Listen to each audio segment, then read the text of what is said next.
The third episode of Escape to the Movies, way back in 2009, was Transformers 2 Revenge of the Fallen. It was unquestionably the most popular of the early reviews, and by all accounts it was a lot of people's favorite and probably had a lot to do with how I came to build my successful career as a film critic, which is why I always feel a little guilty that it's no longer an episode that I really care that much for. I stand by the opinions and emotions expressed in that moment as being genuine in that moment, don't get me wrong, but I no longer agree that the show-off hyperbole was really the best approach, and I expanded my dislike of the movie outward into making rude and presumptuous remarks, mainly just name-calling really, about director Michael Bay, a man I've never met, and regardless of how bad I thought the movie was, certainly didn't deserve the personal invective that I threw at him. No two ways about it, that was me being childish and unprofessional, and I owe Michael Bay an apology in that regard. It happens. In any case, there's a new Transformers movie currently sitting atop the worldwide box office, and that means my fellow film critics are partaking in the semi-annual tradition of doing what I now regret doing in my review of Part 2, turning out alleged reviews that are actually closer to A, shticky comedy routines about how bad Transformers movies are written exclusively for the amusement of other film critics, or B, long-form rhetorical tar and featherings of Michael Bay himself, who at this point exists as far as some observers of popular cinema are concerned not as a filmmaker, but as an effigy, supposedly representing not only the dislikable qualities of his own work, but the sum total of everything supposedly wrong or anti-artistic or flat-out evil about modern Hollywood. To write the dozens upon dozens of obligatory, same-sounding, recycled, surface-level readings of Michael Bay's filmography as a line graph of a medium's moral decay that apparently must accompany the release of a Transformers movie is an act of symbolic ritual catharsis by which film journos stuff an aging, lanky surfer dude pinata with their own personal gripes and hang-ups about modern movie making and then work it over like the Skeksis at Trial by Stone to see whose wax can draw the most traffic.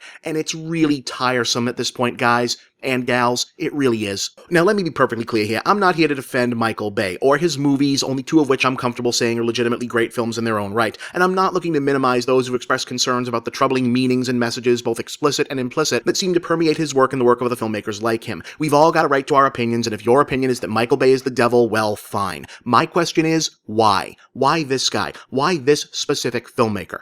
It's not like he makes the worst movies. Okay, maybe he made one of the worst movies, but I've seen plenty of movies worse than Revenge of the Fallen. Hell, I've seen 2 movies that are worse than that this year, and it's only July. I've heard it argued that it's not so much movies he makes as the way he makes them, that the pervasive Michael Bay aesthetic in terms of visual, style, tone, recurring themes are kind of a toxic brew in their own right that's poisoning the cinema itself. Well, in a manner of speaking, that's one of the reasons I'm inclined not to dismiss him out of hand. I don't know that Michael Bay is a genius, whatever that means in this context, but I am pretty sure that he's not a hack or boring or interchangeable. He has an identifiable aesthetic and a quantifiable voice that's clear enough for people to endlessly analyze and study, and to me that's an artistic argument in his favor, regardless of how I'd appraise the actual voice. Besides, what are the elements of Bay's aesthetic that are so allegedly toxic? What are the cinematic crimes of Michael Bay? Filling his movies with gratuitous, over-the-top action just because he can? Film nerds in the 80s and 90s wanted to put a medal on John Woo for doing the exact same thing. Relentlessly juvenile sense of humor present regardless of genre or scenario, Sam Raimi and Peter Jackson say hi. He drastically alters established characters and franchises to be more in line with his own particular set of hang-ups and fixations. Well, okay, but you'd better also issue a warrant for Christopher Nolan, Francis Ford Coppola, Guillermo del Toro, Stanley Kubrick, David Lynch, Hayao Miyazaki. He overuses teal and orange color grading. Hey, somebody can Google color theory. Look at that. It's blatantly obvious that the sleazy, nasty stuff he has his bad guys do is meant to be titillating and cool for the audience as well.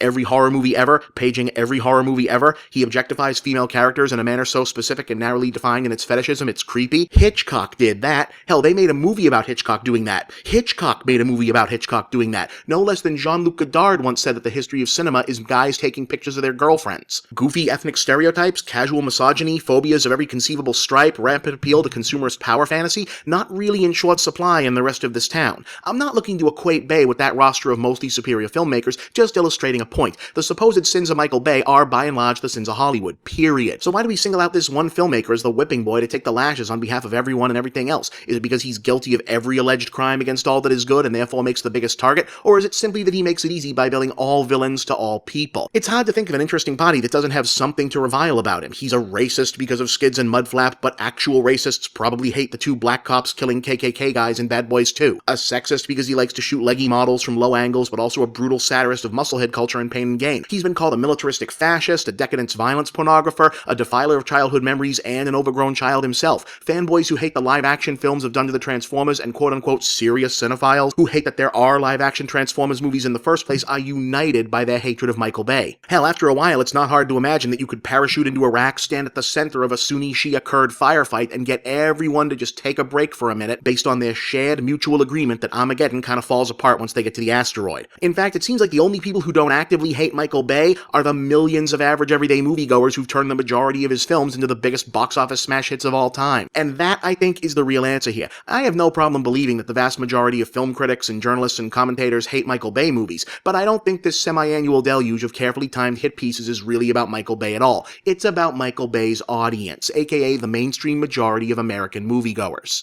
But you're not supposed to say that. A critic is never ever supposed to put the blame for bad movies succeeding and good movies underperforming where it belongs. Not on Michael Bay, but on the god-awful taste of Michael Bay's America. You're not supposed to say that John and Jane Q. Public themselves are responsible for the wretched state of moviegoing today. You're supposed to be part of the public. You're supposed to be on their side. You're supposed to give the audience, aka your hoped-for readership, the benefit of the doubt. That Hollywood is underestimating them, and that if only the corporate studios would make it available, they'd order the grass-fed filet mignon over the Big Mac. But it's just not true. Michael Bay doesn't have a gun to anyone's head making them go to his stupid robot movie. They're going to the stupid robot movie because they want to. All Michael Bay and every other junk blockbuster titan that came before him or will come after him is doing with the Transformers movies is making a tidy living serving up slop to the hogs because the hogs love their slop. And I'm tired of watching the film press act like it's the other way around when they all know better. Michael Bay is not the problem. The audience is the problem. The debased and backward-slipping, ignorance-worshipping culture from whence the audience springs is the problem. We're the problem, and I include myself. Michael Bay, he's just the guy bringing the problem its next order of french fries. I'm Bob, and that's the big picture.